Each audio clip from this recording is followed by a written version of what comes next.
আমি জীবনে যতবার যত জায়গায় পিকনিকে গেছি, সবচেয়ে খারাপ সময় কাটছে আমার এই পিকনিকে এসে। খারাপ সময় তো কাটছেই, তার সঙ্গে বাচ্চাদের সাথে এত খারাপ ব্যবহার করছি, আর বাচ্চারা তো সবাই অবাক হয়ে গেছে যে আমার মা কখনোই আমাদের সাথে খারাপ ব্যবহার করে না, আজকে কেন করতেছে। খারাপ ব্যবহার করার অবশ্যই কারণ আছে, কারণ ছাড়া কিন্তু কোনো মাই কখনোই খারাপ ব্যবহার করে না বাচ্চাদের সাথে। আসসালামু আলাইকুম আপুরা ভাইরা, সবাই কেমন আছেন? আলহামদুলিল্লাহ, আপনাদের দয়ায় আমি অনেক ভালো আছি। তো আলহামদুলিল্লাহ এখন অনেক ভালো আছি। তো ২ দিন আগে তো আসলে ভালো ছিলাম না।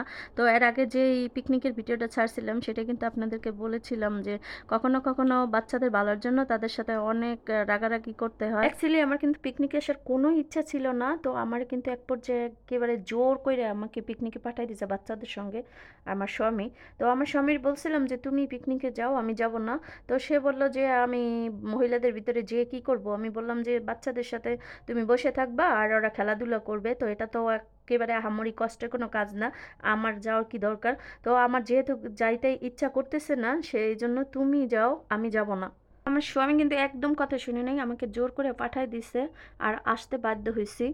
গত পর্বে কিন্তু দেখাইছি বাচ্চারা এসেই কিন্তু খেলাধুলা করছে, সুইং করছে। তারপরে আমরা একটু ঘোরাঘুরি করছিলাম। তো এদিকে ঘোরাঘুরি করার পরে শুনি স্যারে মাইকিং করতেছে যে, "যারা এখনো খাও নাই তাড়াতাড়ি খাওয়ার জন্য চলে আসো।" তো বাচ্চাদের বললাম, "এখন আর ঘোরাঘুরি করার দরকার নাই। চলো আমরা খেয়ে নেই।" তো তারপরে আসার পরে দেখি কোনো টেবিল খালি নেই। একেবারে সবই হাউসফুল। পরে অনেকক্ষণ দাঁড়ায় রইছিলাম। দাঁড়ানোর পরে দেখি একটা টেবিল খালি হইছে। তারপরে আমরা বইসা পড়লাম এখানেই। তো এখানে বসার পরে কিন্তু যেই কয়জন টেবিলে বসে ওই কয়েকজনের টুকিনি কিন্তু জমা দিতে হয়। তারপরে টোকেন জমা দেওয়ার পরেই কিন্তু খাবারটা চলে আসে। তো আমাদের সব টোকেনগুলো এক আন্টির কাছে জমা দিছিলাম। আন্টির কাছ থেকে ওইটারে নিয়ে গেছে। নিয়ে যাওয়ার পরে আমরা টেবিলে যেই কয়জন বইছি ওই কয়জন আর খাবারই দিয়ে গেছে। আসলে এখানে এই যে দম বিরিয়ানিটা দিছে, এই বিরিয়ানিটা কিন্তু একজনে খাওয়া সম্ভব না। অনেকগুলো বিরিয়ানি ছিল। তো আমরা একটা বিরিয়ানি কিন্তু আমার বাচ্চারা আর আমি খেতে পারছি। আরগুলা কিন্তু খেতেই পারিনি। তো তারপরে এখানে আমরা খাওয়া-দাওয়ার পরে ইচ্ছা করলো একটু দই খাওয়ার জন্য। তো আমরা একটা দইয়ের অর্ডার করলাম। তারপরে আমরা একটা দই নিয়ে তারপর খাওয়া-দাওয়া শেষ করে আবার পার্কে চলে আসলাম। আবার স্যার বলল যে, "এখন যদি কেউ রাইডে উঠতে ইচ্ছা করে তো রাইডে উইঠা তারপরে তোমরা রাইডগুলা শেষ করে তারপরে আবার চলে আসো, অনুষ্ঠান শুরু হবে।" তো খাওয়া-দাওয়া শেষ করে আবার পার্কের দিকে চলে আসলাম। আর ওদেরকে বললাম, "তোমাদের অনেকগুলা রাইড আছে। যে যেটায় উঠতে চাও সেটাই উঠতে পারো।" তো আমার ছেলেটা বলল, "আম্মু চলো তুমিও একটু রাইডের ভিতরে উঠবা।" তো উচ্চ যে রাইডগুলো আছে সেগুলো কিন্তু আমি একদম উঠতে পারি না, ভয় পাই। তো আমার ছেলে বলল যে, "আম্মু চলো আমার সাথে, আমি তোমাকে ধরে রাখবো।"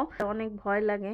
তো তারপরে ছেলের সাহস দেখে ছেলের সঙ্গে চিন্তা করলাম যে আমার ছেলেটা যখন এত জোরাজুরি করতেছে তো ছেলের সঙ্গে যাই। তো এর আগে পার্কটা একটু ভালো করে একটু ঘুরে, ঘুরে দেখলাম। তো পুরা পার্ক আসলে ঘুরে, ঘুরে দেখা সম্ভব হয় নাই। যতটুকু দেখা সম্ভব হইছে অতটুকু দেখে নিচ্ছি আর ভিডিও করলাম।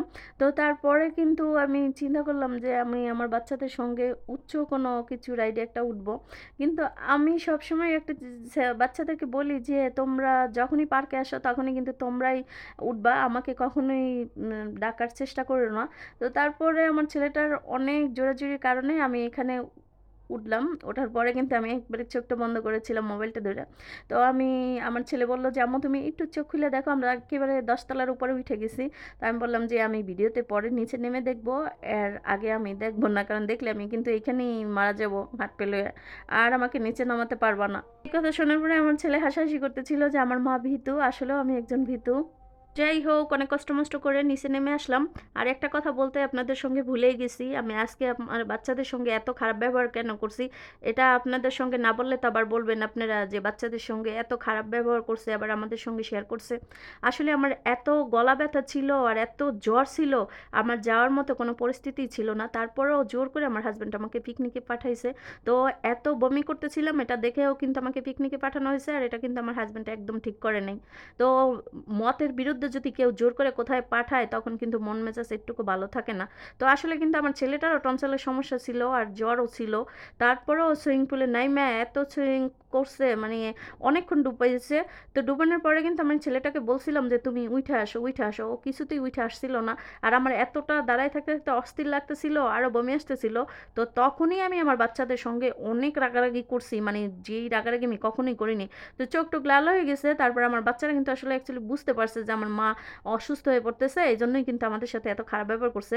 আর তারপরে কিন্তু ওদের আসলে কাপড়-চোপড় চেঞ্জ করার একটা জায়গা ছিল, কিন্তু কাপড়-চোপড় ছিল এক জায়গায় আর ওরা এই সুইং করছে আরেক জায়গায়। তো কাপড়-চোপড় আসলে নিতেও অনেক সমস্যা হচ্ছিল। তো আসলে ভাগ্যে যা ছিল তাই হইছে। তো তারপরে আমার ছেলে গেমস-টেমস খেইলা তারপরে দেখি স্যারে সবাইকে ডাকতেছে। আগামী পর্বে যারা খেলাধুলা করছিল তাদের পুরস্কার দিবে। তো এইদিকে আমার ছেলেও পুরস্কার পাবে, সেজন্য কিন্তু আমি আবার স্টেজের সামনে চলে আসলাম। তো এখানে কিন্তু স্টেজে পুরস্কার দেওয়া হচ্ছে, যারা ফুটবলে অংশগ্রহণ করছে তাদেরকেই পুরস্কার দেওয়া হচ্ছে। আর আমরা গার্জিয়ানরা বালিশ খেলায় অংশগ্রহণ করছি যারা, তার ভিতরে কিন্তু আমি আজকের ১ম উইনার ছিলাম। আর আমাকেও কিন্তু এই পুরস্কারটা দেওয়া হচ্ছে। আমাকে স্টেজে ডাকা হয়েছিল। তো আমি কিন্তু স্টেজে চলে আসলাম আর প্রধান অতিথির কাছ থেকে কিন্তু পুরস্কারটা নিয়ে নিলাম। তো পুরস্কার আসলে যেমনই হোক না কেন, খেলে ১ম উইনার হয়ে পুরস্কার নেওয়াটা এটা যে কত বড় আনন্দের, এটা আপনাদেরকে বইলা বুঝাইতে পারব না। যারা অংশগ্রহণ করে পুরস্কার পেয়েছেন তারাই বুঝতে পারবেন মানে পুরস্কার পাওয়াটা কতটা মজার। তো তখন কিন্তু আমার আসলে অনেক ভালো লাগছিল, মনটা অনেক ভালো হয়ে গেছিল। সারাদিন যতটা খারাপ কাটছে তার থেকে বেশি ভালো কাটছে বিকাল টাইমে। এদিকে তো পুরস্কার দেওয়া শেষ, হঠাৎ করে পিছনে তাকাই দেখি আমার হাজব্যান্ড চলে আসছে। আর আমার হাজব্যান্ড আসার পরে কিন্তু আমার অনেক বেশি ভালো লাগছে, কারণ আমি ভাবলাম যে আমি এখন একটু রেস্টে থাকতে পারবো, কারণ সে বাচ্চাগুলোরে দেখিয়ে রাখতে পারবে। তো তারপরে বলল কি খাবা খাও, তারপরে আমরা এখানে একটু কফি খেলাম বইসা বইসা। তারপরে চিন্তা করলাম আর 1 মিনিটও এখানে থাকবো না, গাড়ি চলে আসছে আর আমরা এখনই চলে যাব। তো বাসার উদ্দেশ্যে কিন্তু আমরা সবাই আগে রওনা দিয়ে দিছি। তো আমাদের দেখা দেখি স্যারে সবাইকে বলল যে তোমরা যে সবাই গাড়িতে উঠো, তো সন্ধ্যা ৭টায় গাড়ি ছেড়ে দিবে। তো আমার ছেলে কিন্তু পুরস্কারটা হাতে নিয়ে খুবই খুশি। তো এরকম পুরস্কার নিতে কে ভালোবাসেন অবশ্যই কিন্তু কমেন্ট করে জানাতে ভুলবেন না। আজ এই পর্যন্ত, আল্লাহ